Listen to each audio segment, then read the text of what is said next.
కేంద్ర రాష్ట్ర ప్రభుత్వ పథకాలకు ప్రైవేటు బ్యాంకులు రుణాలు మంజూరు చేయకపోవడంపై కేంద్ర మంత్రి పెమ్మసాని చంద్రశేఖర్ అసంతృప్తి వ్యక్తం చేశారు. గత సమావేశంలో రుణాలు మంజూరు చేయాలని సూచించిన కార్పొరేట్ బ్యాంకులు నిర్లక్ష్యం వహించాయని, పద్ధతి మార్చుకోవాలంటూ పెమ్మసాని మండిపడ్డారు. వ్యాపారం తప్ప ప్రజలకు సేవ చేయటం లేదని, రానున్న 3 నెలల్లో ప్రైవేటు బ్యాంకులు తీరు మార్చుకోవాలని, లేకుంటే ప్రైవేటు బ్యాంకుల్లో ఉన్న ప్రభుత్వ డిపాజిట్లను పబ్లిక్ సెక్టార్ బ్యాంకులకు మళ్లిస్తామన్నారు.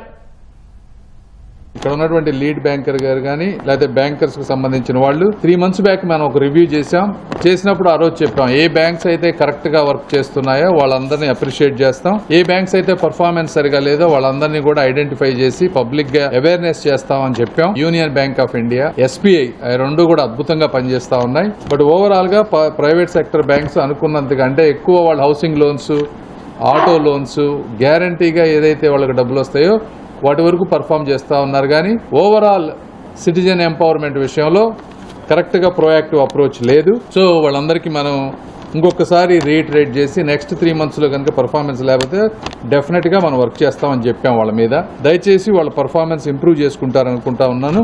రెండో విషయం, ఇండివిజువల్గా కొన్ని బ్యాంక్స్ బాగా పర్ఫామ్ చేశారు. అంటే ఇప్పుడు suppose tenant farmer crop loan తీసుకుంటే మనం లాస్ట్ ఇయర్ 2024లో 180 crores టార్గెట్ ఉంటే కేవలం last year to year compare చేస్తే 37 crores ఇచ్చారు లాస్ట్ ఇయర్. అదే ఈ ఇయర్ టార్గెట్ 220 crores పెడితే 111 crores ఇచ్చారు. అంటే లాస్ట్ ఇయర్ 37 crores అయితే ఈసారి రివ్యూ వల్ల కానీ ఓవరాల్ సిస్టమ్ అవేర్నెస్ వల్ల కానీ 3 times పెరిగింది. 111 crores లోన్స్ ఇవ్వడం అనేది మంచి పరిణామం. ఇంకొకటి ముద్రా యోజనలో కూడా చాలా బాగా పర్ఫామ్ చేశారు. ఇందులో 684 units గుంటూరులో శాంక్షన్ చేశారు, నంబర్ 1 ఇన్ స్టేట్. సో అది కూడా నేను చేసిన వాళ్ళందరినీ మనస్ఫూర్తిగా అభినందిస్తా ఉన్నాను.